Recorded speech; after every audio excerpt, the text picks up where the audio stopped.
मौसम विभाग ने पूर्वोत्तर भारत, बिहार और उत्तर प्रदेश में कल तक अत्यधिक वर्षा की चेतावनी जारी की। माल और सेवा कर जीएसटी परिषद ने कैंसर और गंभीर बीमारियों के उपचार की दवाओं और इलाज के लिए प्रयुक्त विशेष खाद्य पदार्थों को जीएसटी से छूट देने का निर्णय किया। सरकार ने नकली दवा बनाने वाली कंपनियों के खिलाफ कड़ी कार्रवाई करने के लिए विशेष दल बनाए। विदेश मंत्री सुब्रमण्यम जयशंकर आज से इंडोनेशिया और थाईलैंड की 7 दिवसीय यात्रा पर रहेंगे। क्रिकेट में भारत और वेस्टइंडीज के बीच पहला टेस्ट मैच आज से रेसीयू के विंडसर पार्क में शुरू होगा। और विंबलडन टेनिस में पिछले चैंपियन नोवाक जोकोविच, इटली के यानिक सिनर, यूक्रेन की एलिना स्वितोलिना और चेक गणराज्य की मार्केटा वोंद्रोसेवा विंबलडन के सेमीफाइनल में पहुंचे। समाचार प्रभात के साथ मैं विमलेंदु पांडे। मौसम विभाग ने पूर्वोत्तर भारत, बिहार और उत्तर प्रदेश में कल तक अत्यधिक बारिश का अनुमान व्यक्त किया है। विभाग ने अगले 2 दिनों में पश्चिम बंगाल में हिमालय के तराई क्षेत्र, सिक्किम, असम, मेघालय, अरुणाचल प्रदेश, नागालैंड, मणिपुर और बिहार में अतिवृष्टि होने की संभावना जताई है। अगले 4 दिनों में उत्तराखंड में भी बहुत तेज वर्षा होने का पूर्वानुमान लगाया गया है। मौसम विभाग ने कहा है कि अगले 2 दिनों में देश में सामान्य वर्षा होने के आसार हैं। झारखंड और ओडिशा में सामान्य से कम वर्षा होने की संभावना है। इस संबंध में मौसम विभाग के वरिष्ठ वैज्ञानिक आरके जैनामणि ने और जानकारी दी। अभी जो भारत मौसम विज्ञान विभाग से अपडेट यही है, आज की जो ऑरेंज अलर्ट है मेनली उत्तर प्रदेश पूर्व इलाका है और उसके साथ साथ गैंगटॉक और पूर्वोत्तर राज्यों के लिए है। हिमाचल प्रदेश, जम्मू कश्मीर, पंजाब, हरियाणा, दिल्ली में कोई रेनफॉल का अलर्ट नहीं। हिमाचल प्रदेश के अधिकांश क्षेत्रों में कल चौथे दिन भी वर्षा जारी रही। बचाव और राहत कार्य तेज कर दिए गए हैं। राज्य में वर्षा से जुड़ी घटनाओं में अब तक 80 लोगों की मौत हो चुकी है। मौसम विभाग ने आज पंजाब के अधिकांश क्षेत्रों में मौसम सामान्य होने का अनुमान लगाया है। हालांकि कुछ जिलों में बाढ़ की स्थिति अब भी गंभीर बनी हुई है, क्योंकि सैकड़ों गांव बाढ़ के पानी में डूबे हुए हैं। ब्यौरा हमारे संवाददाता से। पंजाब में पिछले कुछ दिनों के दौरान वर्षा और बाढ़ से संबंधित घटनाओं में कम से कम 8 लोगों की जान गई है, जबकि 3 अन्य लापता हैं। रिपोर्ट के अनुसार राज्य के 13 जिलों में विभिन्न नदियों के किनारे स्थित लगभग 479 गांव प्रभावित हुए हैं, जबकि तकरीबन 10,000 लोगों को सुरक्षित स्थानों पर लाया गया है। सेना, एनडीआरएफ और एसडीआरएफ की टीमें स्थानीय पुलिस की टीमों के साथ प्रभावित इलाकों में 24 घंटे काम कर रही हैं। श्रोमणी गुरुद्वारा प्रबंधक समिति सहित कई सामाजिक संगठन बाढ़ में फंसे हुए लोगों को भोजन और रहने की सुविधाएं प्रदान कर रहे हैं। शिशु शर्मा शांतल, आकाशवाणी समाचार, जालंधर। इस बीच जम्मू श्रीनगर राष्ट्रीय राजमार्ग को यातायात के लिए खोल दिया गया है। राष्ट्रीय राजमार्ग के कई हिस्से तेज वर्षा के कारण क्षतिग्रस्त होने से इसे बंद कर दिया गया था। हमारे संवाददाता ने बताया है कि 4,665 तीर्थयात्रियों का 9वां दल कल तीसरे पहर जम्मू के भगवती नगर यात्री निवास से नुनवा, पहलगाम और बालतल के आधार शिविरों के लिए कड़ी सुरक्षा के बीच रवाना किया गया। 1 जुलाई को यात्रा शुरू होने से लेकर अब तक लगभग 1,42,385 तीर्थयात्री हिम शिवलिंग के दर्शन कर चुके हैं। यात्रा 31 अगस्त को संपन्न होगी। ये समाचार आकाशवाणी से प्रसारित किए जा रहे हैं। ताज़ा समाचार जानने के लिए आप हमारे Twitter handle @AIR News Hindi को फॉलो कर सकते हैं। माल और सेवा कर जीएसटी परिषद ने कैंसर और गंभीर बीमारियों के उपचार की दवाओं और विशेष चिकित्सा के लिए खाद्य उत्पादों से जीएसटी छूट देने का निर्णय किया है। केंद्रीय वित्त मंत्री निर्मला सीतारमण ने कल नई दिल्ली में जीएसटी परिषद की 50वीं बैठक की अध्यक्षता की। बैठक के बाद वित्त मंत्री ने कहा कि ऑनलाइन गेमिंग, घुड़दौड़ और कैसीनो पर 28% कर लगाया जाएगा। There will be some amendment to the GST law to include online gaming also in it, and simply put, online gaming, horse racing and casinos will be taxed. They will be taxed at 28% each one, and they will be taxed on full face value. रसायन और उर्वरक मंत्री मनसुख मांडविया ने भारत के औषधि महानियंत्रक को निर्देश दिया है कि वे नकली दवाएं बनाने वाली कंपनियों के खिलाफ कड़ी कार्रवाई करें। उन्होंने कहा कि देश में दवाइयों के निर्माण की गुणवत्ता के साथ कोई समझौता नहीं किया जाएगा। श्री मांडविया ने कल नई दिल्ली में दवा कंपनियों के प्रतिनिधियों से भेंट की। उन्होंने बताया कि औषधि बनाने वाली कंपनियों के निरीक्षण के लिए विशेष दल बनाए गए हैं और नियमों का उल्लंघन करने वाली कंपनियों के खिलाफ कड़ी कार्रवाई की जा रही है। श्री मांडविया ने बताया कि अब तक 137 कंपनियों का निरीक्षण किया गया है और 105 के खिलाफ कार्रवाई की जा चुकी है।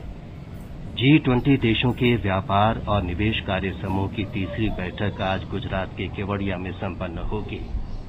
बैठक के आखिरी दिन वैश्विक व्यापार और निवेश संबंधी मुद्दों पर भारत की अध्यक्षता में पारित प्रस्तावों पर G20 देशों के बीच सहमति विकसित करने के लिए विभिन्न तकनीकी सत्र आयोजित किए जाएंगे।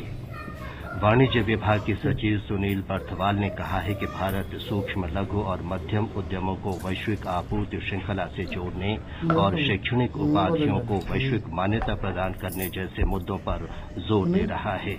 एक रिपोर्ट। सोमवार से शुरू हुई इस 3 दिवसीय बैठक में विभिन्न G20 देश, आमंत्रित देश और अंतर्राष्ट्रीय संगठनों के 75 से अधिक अंतर्राष्ट्रीय प्रतिनिधि भाग ले रहे हैं। वाणिज्य विभाग के सचिव सुनील बर्थवाल ने कहा कि डिजिटल पोर्टल के माध्यम से MSMEs को वैश्विक आपूर्ति श्रृंखला में जोड़ना और शैक्षिक डिग्री को वैश्विक मान्यता प्रदान करना भारत के लिए प्रमुख मुद्दों में से एक है। भारत की अध्यक्षता में बने प्रस्ताव पर अंतर्राष्ट्रीय प्रतिनिधि द्वारा दिए गए टिप्पणियों के आधार पर अंतिम मंत्री स्तरीय मसौदा तैयार किया जाएगा, जिसे जयपुर में होने वाली मंत्री स्तरीय बैठक में पारित किया जाएगा। अपर्णा खून, आकाशवाणी समाचार, केवड़िया। अपराध और सुरक्षा पर 2 दिवसीय G20 सम्मेलन कल से हरियाणा के गुरुग्राम में शुरू होगा। केंद्रीय गृह मंत्री अमित शाह सम्मेलन के उद्घाटन सत्र को संबोधित करेंगे। गृह मंत्रालय ने कहा है कि सम्मेलन में G20 देशों, 9 विशेष आमंत्रित देशों, अंतर्राष्ट्रीय निकायों और दुनिया भर से 900 से अधिक प्रतिभागी भाग लेंगे। मध्य प्रदेश में भारतीय जनता पार्टी विजय संकल्प अभियान शुरू करेगी। इस अभियान की तारीखों की घोषणा जल्द ही की जाएगी। गृह मंत्री अमित शाह की कल भोपाल में पार्टी के प्रमुख नेताओं के साथ बैठक में ये फैसला किया गया। विदेश मंत्री डॉक्टर सुब्रमण्यम जयशंकर आज से इंडोनेशिया और थाईलैंड की 7 दिन की यात्रा पर जाएंगे। वे इंडोनेशिया के जकार्ता में बृहस्पतिवार और शुक्रवार को आसियान ढांचे के तहत आसियान भारत, पूर्वी एशिया शिखर सम्मेलन और आसियान क्षेत्रीय मंच प्रारूप में विदेश मंत्रियों की बैठक में शामिल होंगे। वे अन्य देशों के विदेश मंत्रियों के साथ भी द्विपक्षीय बैठक करेंगे। सरकार ने 1 जनवरी 2025 से बनने वाले ट्रकों के केबिन में वातानुकूलन प्रणाली अनिवार्य बनाने की अधिसूचना का मसौदा जारी किया है। एक ट्वीट में सड़क परिवहन और राजमार्ग मंत्री नितिन गडकरी ने कहा कि ट्रक ड्राइवर सड़क सुरक्षा सुनिश्चित करने में महत्वपूर्ण भूमिका निभाते हैं।